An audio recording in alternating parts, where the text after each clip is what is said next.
here we go. Jinair on blue, Kongdoo Monster on red. Similar bans against Raze, Jarvan and Zach. They just want to force him onto something else. But the real question is, does Kongdoo ban out Zoe in the first round? Chance Jinair could ban it on blue side as well. If you consider that they've already banned away the two champions that Raze had played. We'll see where their priority goes. A Galio ban was there in set 1. It will be there again in set 2. So, all right, suddenly we have to once again talk about that damn Zoe. Oh boy. It's up. Here we go again. Gangplank is also available, as is Ezreal. We have a lot of different, this guy is trying to piece his sign together. Okay, Kalista is going to come through for Teddy. I like that pick. Lost in all of the Zoe shenanigans in game 1 was how good a game Teddy had on the Kalista, so that's still going to be a priority pick, but you give up a lot. You give up Edge, returning to so far undefeated Zoe, and then the Kha'Zix also for Raze, so something a bit different. Was playing in solo queue pretty significantly, but while it's an aggressive champion, it's not a ganking champion, and tried to make the Shyvana work, did some creative things, but couldn't actually set the tone of his games, and it feels like when Kongdoo Monster win, it's with Raze setting the pace with smart ganks. We're still yet to be convinced of something like his Kha'Zix, as we're going to see Ornn and Ryze potentially going to be top and mid, but of course the flex pick on both of them. Seems like kind of following the tier list from here. I kind of like Jinair's position a little bit more. Kalista right now is just incredibly strong. Ornn with his ridiculously low cooldown, especially late game. And Ryze up at the top. Now they're going to begin to ban out some junglers because Raze took the Kha'Zix away from Umti. This time it's going to be up to Umti to, play something a little bit out of the meta because a lot of stuff will be banned. This season, Sejuani, Kha'Zix, Jarvan is 3, so well, as you say, have to go somewhere different. The Lee Sin he flashed in game 1 could certainly come back. Kongdoo Monster's sub-jungler Yujun was the only Lee Sin we've seen outside of Peanut, and yep, no Lee Sin either, so I wonder if we'll see something crazy. I love the Skarner from Spirit as a pick, but not necessarily a skill order. If it's locked in, we'll talk a bit more about that. Yeah. But you're right, we're going down the tier list here, Valdez. Shyvana's still available. That was the pick for Raze. Brom's still available as well to answer the Ornn. Looking for a support pick as well on the red side, with just counter pick for top lane. Unless they really want Gnar, that's seems to me a pretty decent choice.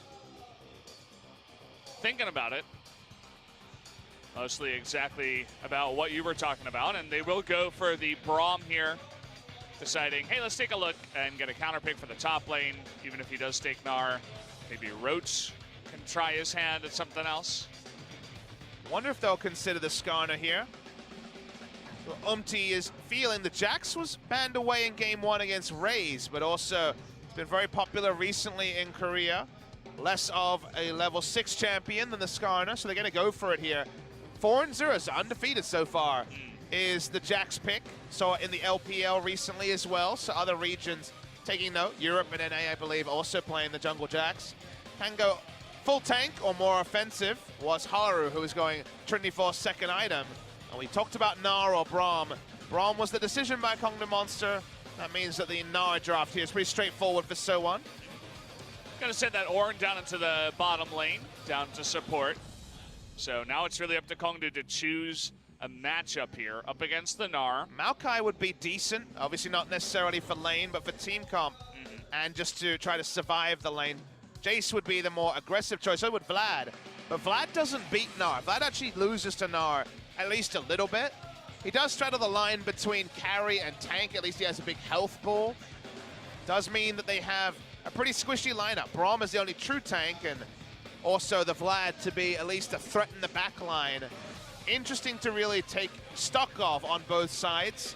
I think Maokai would have been the more reliable choice because they already had Kha'Zix, Zoe, and Ezreal.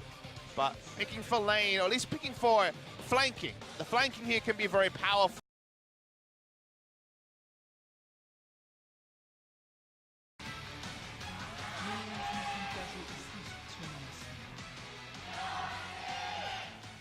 Let us begin game number 2. Jinair really putting Raze to the test, but looking for Edge and Soul to pop off once again on the same 2 picks. that they brought in against KSV to secure their victory.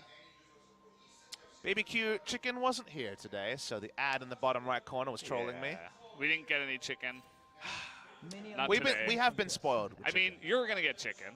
Am I? You work at both companies. That's true. Well, I mean, I don't know for sure that OGN will have chicken again. True. We've had a lot of BBQ here, so we don't have the evidence on the other side just yet, but I would have to guess as a main sponsor that whenever they play, they're going to bring their chicken to I just want to know, studio. Valdez, who will get the chicken dinner in this game? Which of these teams will come away with the victory between Jinair and the team of Kongdoo Monster? Jinair already 1-0 up, and our only real prediction pre-series was we felt like Jinair had more different options than Kongdoo Monster did, and we thought the series would go long. And 3 games would certainly fulfill that prediction. When it comes to the draft here for Kongdoo Monster, just how to play it out. Outside of, well, we got Baron and started sieging and things went really well. With only one tank, with only the Braum as a true tank, it's going to be a bit tricky. They really need Vladimir to be a massive presence. So I think Raze has to find creative ways to get the Gnar behind. Otherwise, Kongdoo's Monsters draft will struggle. We'll see if he can actually carry on a champ like Kha'Zix. I mean, we talk about how, or I said multiple times how Ryze is a pick that every mid laner should know how to play 100%, and pretty much everybody does, but I feel like on the jungle side, Kha'Zix is another one of those, as well as guys like Sejuani. Jarvan, right, the top of the tier list. And he definitely knows how to play the Kha'Zix. We just don't have the proof yet. I would have to say that he will feel comfortable on a pick like this. He played it a lot in solo queue, even when I was looking at his solo queue account on Jinair, when he role swapped over to jungle for the first time. Kha'Zix was predictably one of his most played. Again, I have no question about the mechanics, because obviously pretty limited mechanics on Kha'Zix. It's all about, have they shown us that they can win a game where Raze is not the initiator? And I would say no. I'd say that's been their big struggle, is actually making drafts work. Statistically, they've never won a game unless J4 or Zach was on their side. So looking for something different from Raze. Decent game 1, but not enough to actually answer any of those questions. Don't really need to look at bottom lane. 4 relic shields across the board. Of course, the Ezreal lane will have a little bit more trouble earlier on. Get slightly behind.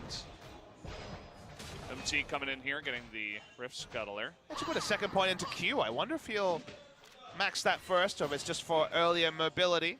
Usually, it's the W max, just like lane jacks. Onto the Empower.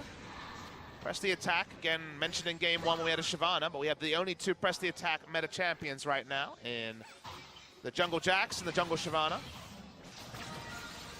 Does mean you can go very tanky on the builds, but ever since Haru went Trinity Force, we've seen more offensive builds from Jarvan. From Jax, still Cinderhulk first, though.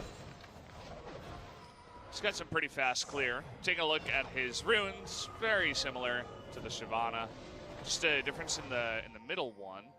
It's going to be precision tree. Yeah, attack speed instead of lifesteal, basically, is the only difference in terms of rune choices. Raze thinking about a gank. Grace pretty low on mana, but he decided against it. He's playing very safe at the moment. Love how Edge does a lot of these aggressive paddle stars and holds on them. Doesn't feel the need to snap them instantly. A lot of mind games from Edge, who is one of our best Zoe players from his earlier performance on this champion. Made the competitive LCK debut of Zoe as well, right at the start of the season. Well, it's been kind of bizarre that a lot of teams have shown no priority on Zoe till very recently. Yeah. We always, we who had experience playing in solo queue, we all knew the feel of playing against Zoe for the first time. It feels bad, man. And the second time. And the third time. It doesn't get any better. And the 4th and 5th time. It's just like you get one shot so many times in a row and you're like, oh, well, I guess this champion is just in the game. There's nothing we can do about it. I do like playing jungle and just relentlessly ganking the Zoe. That's fun. That's a good idea. It's one way to solo queue your way to a victory against Zoe. But in any other role, especially as a hapless support, it's a pretty bad time. Well,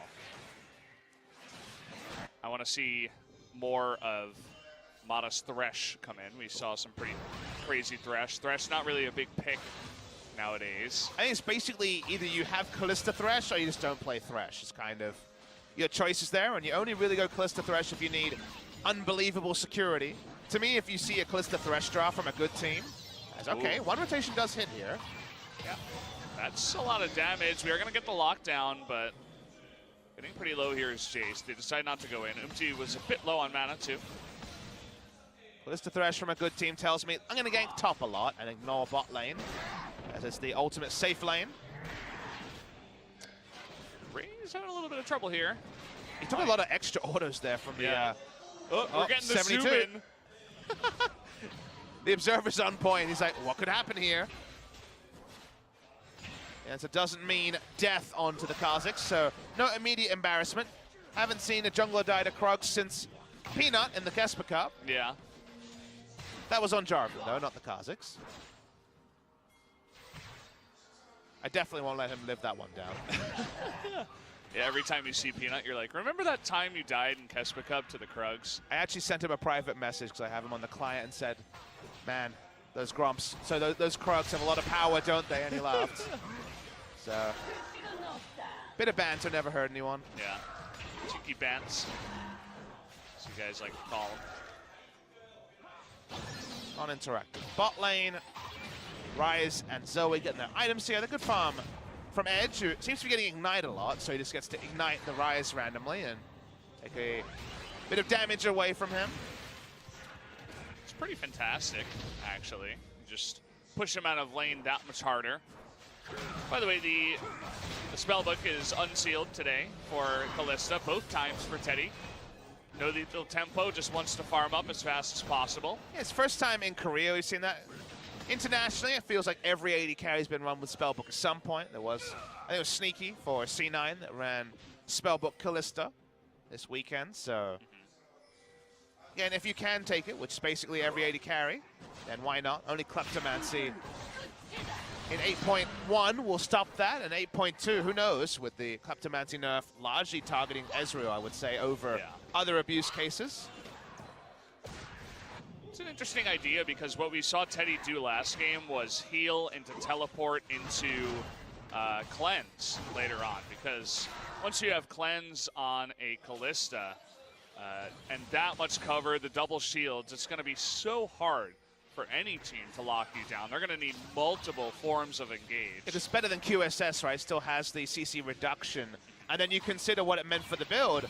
Teddy was 3,000 gold up and didn't have to spend 1,250 gold of that onto a QSS. He could just turn it from the summoner spell. So he's actually, relative to other Kalistas, more accelerated than you would expect. It's a really good point, actually, when you think about it, because the amount of gold and also the item slot. You know, you want a more aggressive item, as you were talking about, and you can get it anytime you want as well.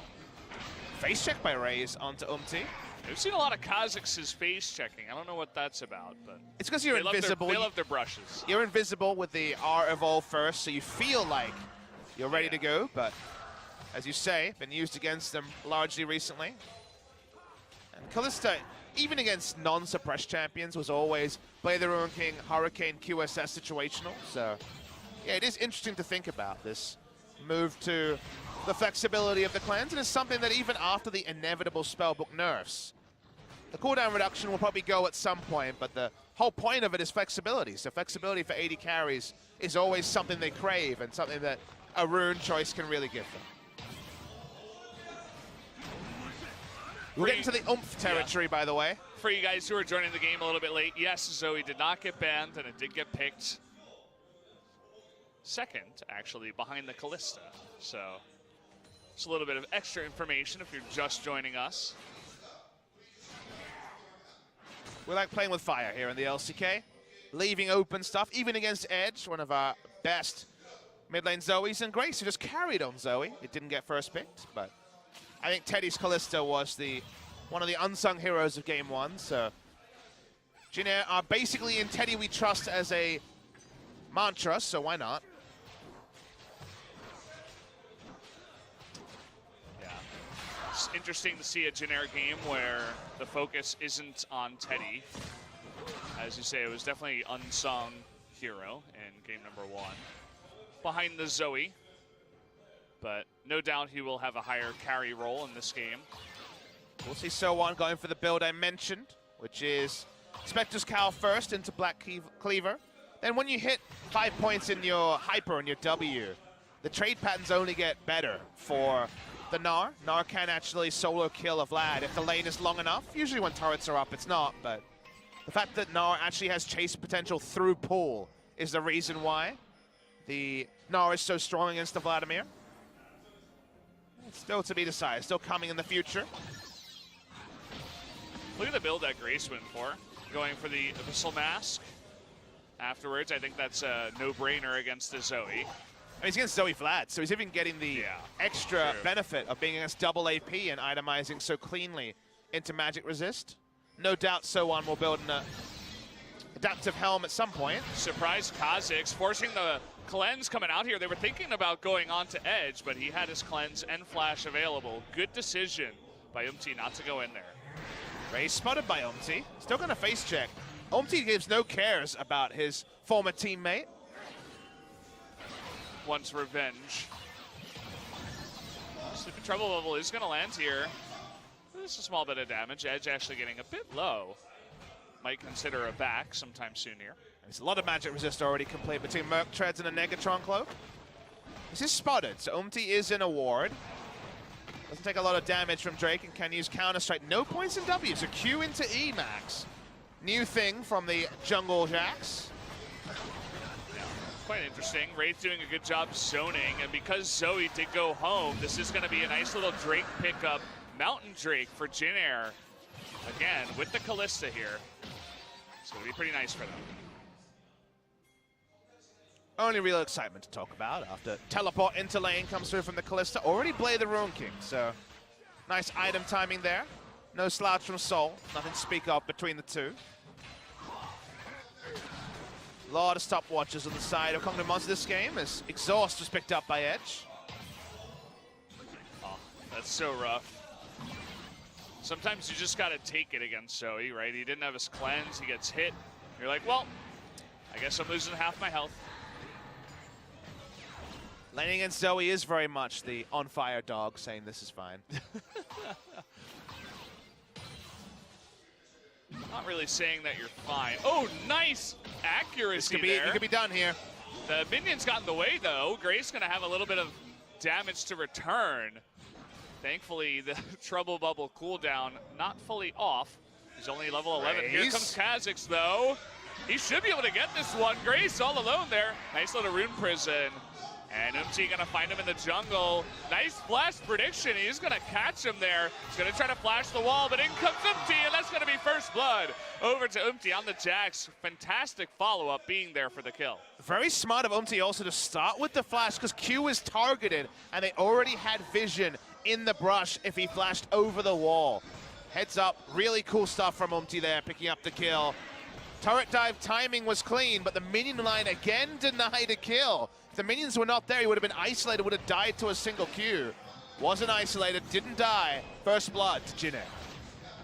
MT immediately goes to the Rift Herald, and we saw Roach and Edge collapse, but eventually, with So1 coming down, didn't want to take the 2v2.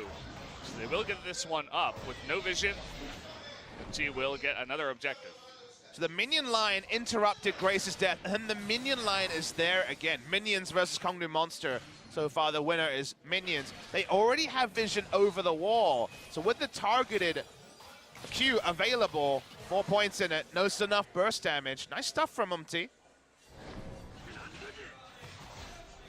Also have the Rift Herald now. I imagine that kill will also propel Umti to go carry build, which is always cool to see. The full tank was Malrang style. He was the one who debuted the Jungle Jacks in Korea. No longer in Korea. Left Everate winners after their relegation, now over in the TCL. Still playing with Septid, his old mid laner. In Turkey. Seeing the back here. Let's see if it is to be the tank build. I see a Sheen. Coming on into Grace here. He's got the TLP down. Grace still considering it. Forced to burn his flash once again, as the Sleepy Trouble Bubbles are on points. Even with huge magic resist, not enough. As Ray's trying to control the bot side jungle. Jack's here with a Sheen, so Edge is required for the backup. He's going to take a big chunk here. But no real follow-up. You can see that Raze is hanging around. He's got some deep wards in here. Looking for the Jax, but MT very smartly decides not to go in. He's still got the Rift Herald buff, so he does have the empowered recall, so no need for him to necessarily risk anything. Junglers have not visited top lane at all, as you can see by the heat map on the bottom of the screen. Been just a free lane, and that means that Sowan has hit his item timings and will continue to be very, very competitive against the Vladimir. Got a lot of roaming from the bottom lane of Kongdoo coming towards mid. Even the Ornn and Sowan making their way towards mid. Got nothing to come of it.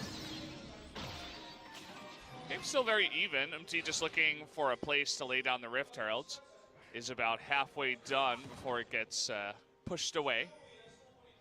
See which turret he wants to crash. Usually you want to play around recall timings as a jungler.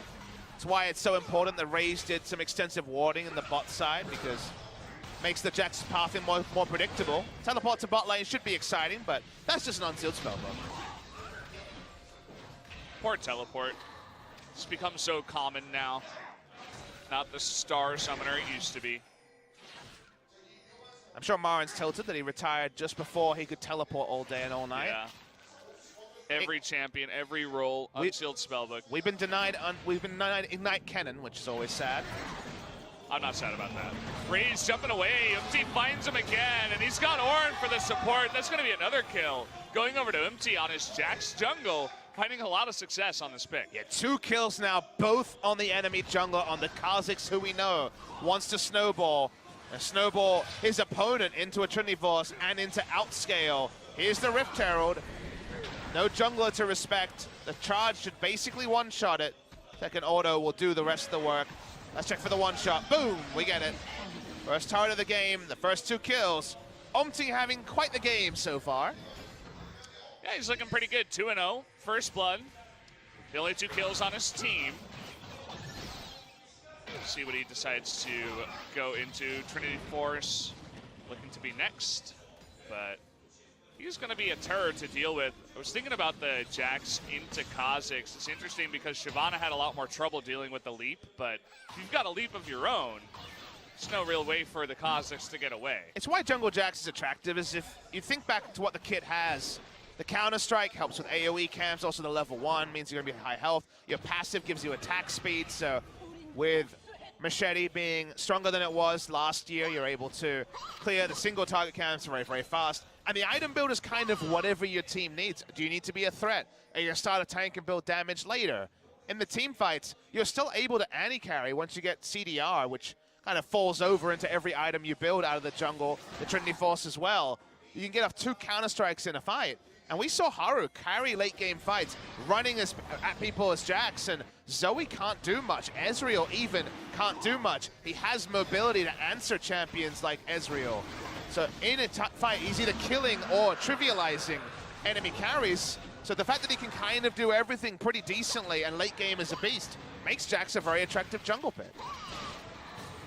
Well, you mentioned 4-0. Maybe we'll see 5-0. We have a big fight up in the top lane. Raze looking to punish here, but can't really do much. We've spoken a bit about that other jungle pick of Kha'Zix. If you get behind, and being 0-2 at this point is definitely pretty far behind. Yeah, 20 minutes not to have your completed straight of Dirk items, something like the Duskblade, which is pretty common here.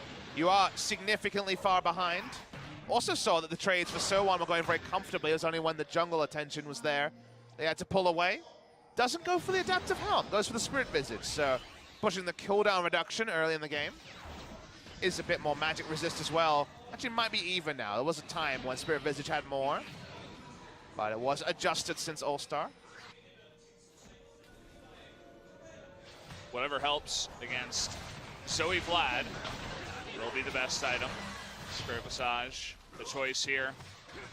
Soul doing his best to push back the lanes now. Remember that we do have the Callista with Blade of the Rune King and a Mountain Drake, so Jinair in very much control of this game, about 2,500 gold ahead. Gone for barrier as well, has Teddy. Instead of going for cleanse this game, he's gone for the barrier at least early. Idea is that Vladimir is going to be there at some point, and barrier is the single most damage prevention of any of the defensive summoners.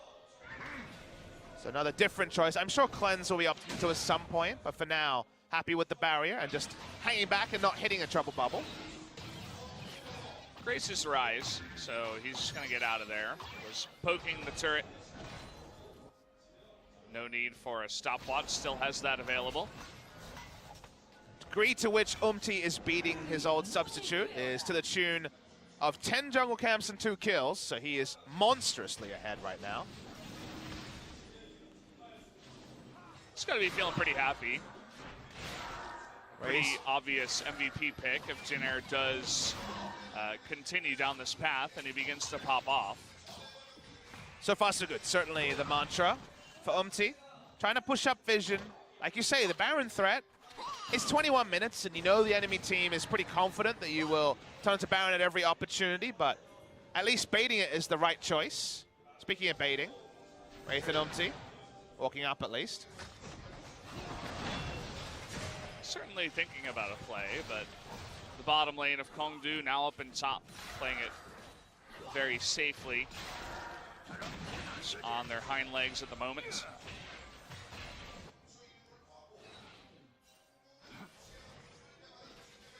Just trying to answer vision. Correct play at all points for Jinair is to threaten Baron and then kind of shake the tree and see what shakes out. What Kongdoo Monster do, try to force vision back into the game, what they try to do, deny a Baron start. A Zoe trouble bubble at some point will be involved there, no doubt. Not sure if we'll see Grace levels of burst this game from Edge, but who knows? He's free farmed at least. He's got to be feeling pretty good. Already 2 items, 23 minutes.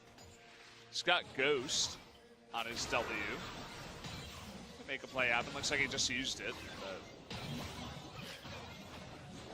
yeah, the Zoe is always an option. Maybe he's not going to be one-shotting a Jax per se, but the Kalista, which will be another very big pick for the late game, who has the most farm out of anyone in this game.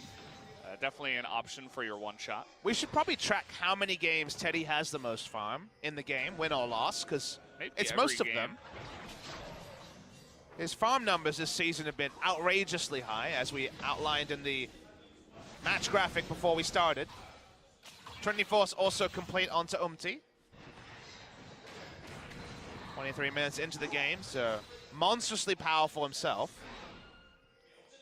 Confirmation of the build, so all about CDR on the Counter-Strike second, and the mobility of the Q in and Q out, I guess, is the thought there from Counter-Strike, after they gave it cooldown buffs a long time ago now, but last time Edge was, Jax was in the meta, very, very low cooldown at 40% CDR. He's at 30% right now. See that and the crew are trying their best to get some deep vision on the red side, but Kongdoo have done a very nice passive job of just sitting back around that one control ward in that one brush, and they've controlled a nice piece of land on the rift around that area for now. And it's part of the reason why Jinair is not comfortable to go for any kind of Baron steals or anything like that. Also the fact that the mid tier 1 and top tier 1 are still available.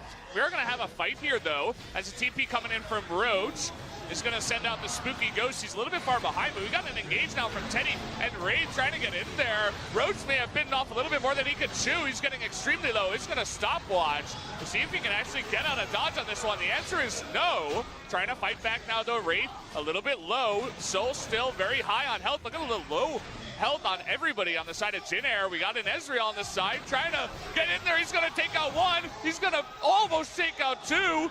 Dodges the Q. Ray's going to be able to follow up there. So they get 2 kills for 1 as Jinair goes a little bit too deep. Yeah, you could say that for both sides though, starting with Roach being too aggressive and then ending with the members of Jinair not disengaging earlier. Throughout all of this, Grace found Edge in the enemy jungle and stopped the Zoe from rotating, so it was 4v4 action the entire time. Kongdoo Monster come out with their nose ahead. Does allow them to clear some vision, actually push up the minion wave. Ends up being a pretty even trade all in all. can see what happens when any AD carry is given that much room. His positioning was pretty perfect throughout. So one important thing is that Secret uses his Unbreakable very early to almost no threat, so doesn't have it in the fight. As the fight goes on, when Roach goes down, it'd be very easy to say, well, that's one and done. Nice stun into the wall, but turret diving there is so on. They can just fully back away here, but because they start taking turret shots and Umti moves up, Umti kind of baits the team in because it is Gauntlet Ezreal. Soul has many different wide hitbox members to hit, so takes them down easily. Speaking of members to hit in the picture-in-picture, Wraith is just dead. Looks like he got caught warding up towards Baron, and all of a sudden, Kongdoo looking pretty decent in this one. They win the fight, they get the vision, they get a pick, and now they're coming in towards the mid lane. They get that first tier turret. Let's see what else they can grab. Turning on to Baron right now, probably risky. A lot of damage dealers on the side of Kongdoo Monster, so not impossible, but they don't have many control wards in the area. They have a lot of vision, but not control vision. Blue buff was actually rendered away by Teddy, all in all. The Q smite from Raze was interrupted by that rend. They also take the mid lane outer turrets. A bit out against the rate of play, even though it's a 1,400 gold lead for Jinair Greenwings. Teddy turning on to Soul. Soul gets out of there. We got Umti slowed up. Can Q away. I'm really becoming a bigger and bigger fan of the Unsealed Spellbook Kalista because you go double lifesteal item, Hurricane, Cleanse or the Barrier, and you're so hard to burst that you can live in fights. Speaking of hard to burst. Ooh, Grace, he's gonna get locked up here by the Kha'Zix. 2-on-1. Sleepy Trouble Bubble might end his life. Nice little stopwatch here. He's gonna try to turn it around. He gets raised. What a play. Dodges the Trouble Bubble here. He's got his own shield. Can he actually win the 1v2? So close. At the end of it all, Edge even had the Zhonya's on his W, but gets the extra flash in the end. Definitely will help out. What a close fight. Holy crap, did Grace do more in that fight than expected? He's clearly frustrated after his hard outplay of first Raze and almost Edge as well. But he might have done enough, even with Control Ward down. They're starting up Baron. Yes, they are. Look at Zoe's Summoner's Teleport Cleanse. Gonna forego the flash for now. Zoe coming in and will save the day. No Baron for you just yet, Jinair. Only scenario in the history of League of Legends where Teleport Cleanse was acceptable.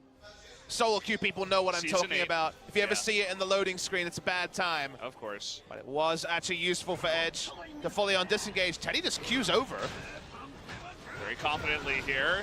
Knockup is gonna miss him. Edge, he's not super scary yet, but beginning to do a nice bit of damage, even to Raid. Roach is not accounted for. It's hard for Jinair, even 5v4, to threaten Baron because Vladimir, in all of this, has gotten a lot of farm, and with Void Staff can do a lot of damage. We're going to get the replay here. Let's talk about what happened here between Grace and Edge. First little bit of damage, doesn't do much. He's got a lot of magic resist, we already know.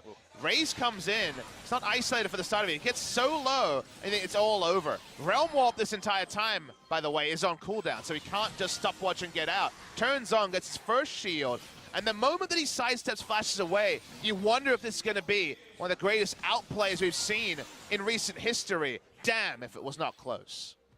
Unbelievably close. Merc Tread's really helping him out. It's what gave him that split second to stopwatch. Otherwise, he would have been locked down by the bubble, and he obviously would have died to the Paddle Star. But MVP in the Merc Treads, at least in that moment in the fight. Ray's still in the Charlie Brown territory of nothing going his way. Yeah. Very far back in items.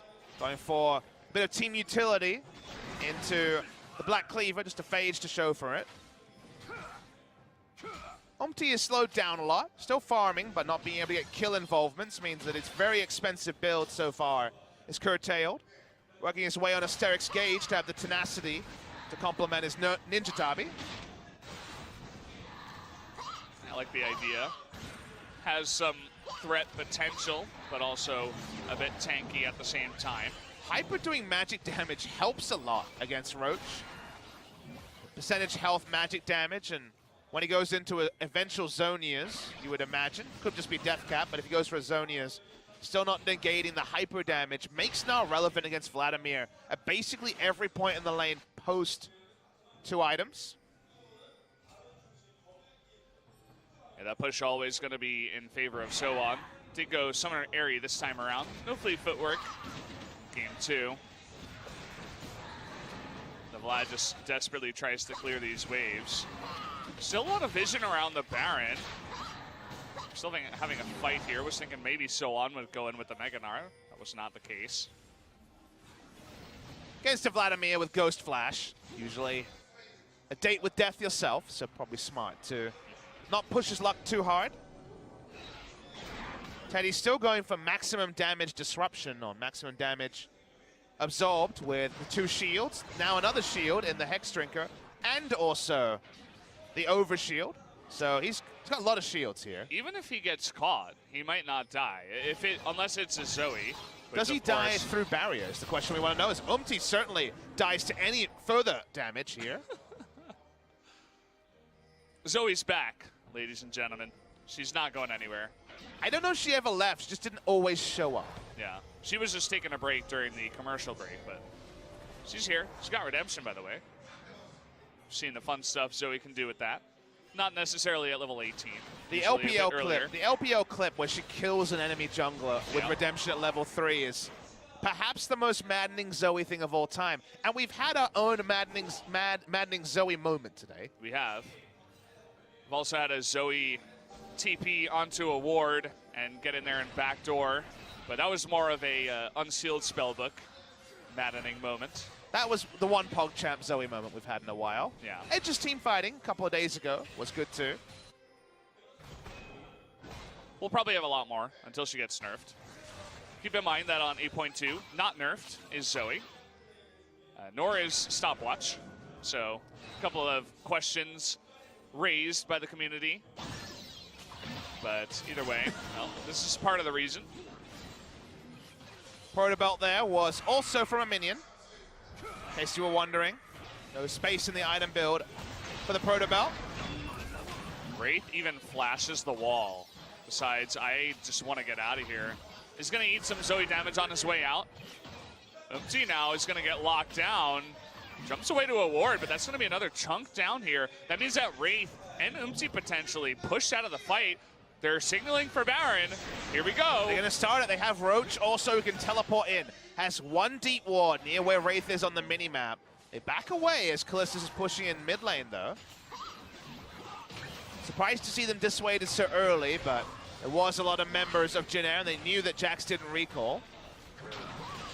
Yeah, had they seen the recall and maybe a more passive Jinair that was a bit playing a bit more scared in that moment, maybe they would have stayed on, but I think it's smart. They don't want to take the risk too early. They have a nicely fed Ezreal. Zoe's popping off. They still have Vlad, who's doing decently. Wraith is checking the Baron. Didn't have vision of it. Just happens to catch Kha'Zix. The more bad luck Charlie Brown moments for Raze this game, the more amusing. Poor guy. Feels bad, man. I'm waiting for him to die to a Scorch proc to really just, you know, end his misery. Yeah. The gold lead was certainly rolling in for Jinair when Umpty picked up 2 kills on the enemy jungler and they started to get rolling, but slowed down more recently. Yeah, definitely a very even game at this point. Drake's heavily in favor of Jinair, double Mountain Drake, but even so, Kongdoo not in a bad spot. They have so much pick potential. Poke potential, of course. Teddy's very frustrated. He can't find another shield item. Maybe we'll get a Banshee Veil for the shield. I wouldn't recommend it, Papa. I wouldn't recommend it either, but he does have 4 shields right now. Is there another item? What about Sterix? That's true, but it's only melee, so okay. The old Wraith special, I should say Wraith, Stitch special when he was on Samsung was the Sterix Gauge Callista, no longer possible. But a lot of shields, maybe some Guardian Angel. How about Death's Dance? Sure. That's a fun item. Definitely very fun. You never see it pretty much ever. Good Graves solo queue item. Yeah. But not in competitive play, like you mentioned. Well, we got Elder spawning. Things bound to pick up in terms of the action as teams begin to make decisions about which objective they want to play towards. Very neutral vision for both sides. One advanced ward for Kongdoo Monster, some shallow vision for Jinair, but because it's Zonia's rise, he does get the chance to push up a bit further than other champions. The gold lead also very, very close. 2,000 gold between the two teams. And that sweet hat is there for the Zoe, which we already know what that could mean. Doesn't have an Ornn to amplify it into a mega hat, but there's going to be plenty of damage coming from the pick factory in Zoe. 543 AP, a far cry from the 749 we saw in the previous game. She'll get there. I have faith too. Someday, somehow. But we're all sitting near level 18. At least for two members on both sides. The two solo laners. Teddy getting close though. This game is one where Vladimir has had so little impact that you're kind of primed for a Roach play around Baron that could really take you by surprise. Imagine 10% more damage for Zoe. That could be fun. Oh, please. We're having a start here, but there's a blue really trinket good comes down. teleport wards. The reason why you'll see them starting is there's a lot of teleport wards around the blue buff area for Jinair, for Roach to look for that teleport play. Sowan is soloing the Elder right now. He's spotted by the spooky ghosts from the Frost Queen's claim, so we'll back away. Nice steal there by Edge. Takes it away from the Rise. And Kongdoo Monster straight back to the Baron. They feel like their turn here can be powerful. Secret is the only one who can take the Baron. They do start to fall low, and the Ornn ultimate's enough to stop it. Secret gets knocked up by the Baron. TP goes down by Sowan Vladimir. And canceled the flank that we see so often from Vladimir players in LCK. Oh, they're going to begin again. Raze is a little bit low. waiting in the wings here. Looking for the steal. Are they really going to go for the 50-50 here? That's the real question. Are they going to turn? In comes Teddy now. He's going to actually, Secret disappears. Roach gets stunned and just disappears off the map now. That's going to be a three-man ultimate from Sowan. So might get out of here, but that is just an entire team decimated in an instant. Man, Sowan's ability to end that fight with a plum was huge. Excellent. Flash Nara right at the end there. Sowan building a reputation as the starter. Kongdoo Monster knew what they wanted to do, but then they overforced it after they'd already used the teleport from their Vlad. They tried to play one lane, they tried to force. Jinair still has free farmed Rise, free farmed Kalista. Look at how much they get just pushing up mid. Double Mountain Drake, they decide against trying to end the game. They'll just go for the free Baron and go from there. They've already gotten such a huge lead. Getting a look at here. Definitely a big part of that one as he jumped in and got a nice stun follow-up. Free Baron gonna come through as well. Kongdoo Monster running straight for the Elder, trying to at least pick up something. It's only a denial Elder if they can get it, and Ezreal will take a long, long time, so he's gonna leash it and back away. Wit's End, the final item for Teddy. I wouldn't have taken that one in the pool. The betting pool would definitely be refreshed for another day. No one would have predicted the Wit's End on the Kalista. She is about as tanky as can be. 149 magic resist, thanks to the Wit's End MR. Wow. Plus 800 shields.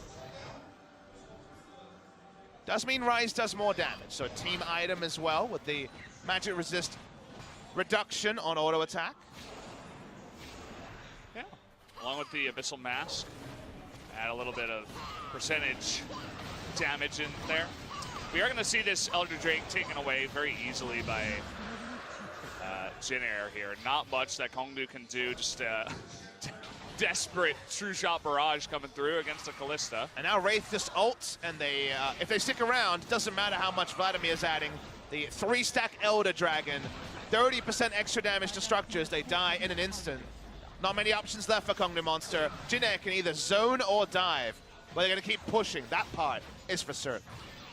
We might actually see Zoe lose a game here in interesting fashion. You know, she was looking very strong, but in a fight where your entire team just disappears, not much that you can do alone. You're not given enough time to consistently poke over and over. No, I mean, because they didn't, they were the ones that decided there was no time.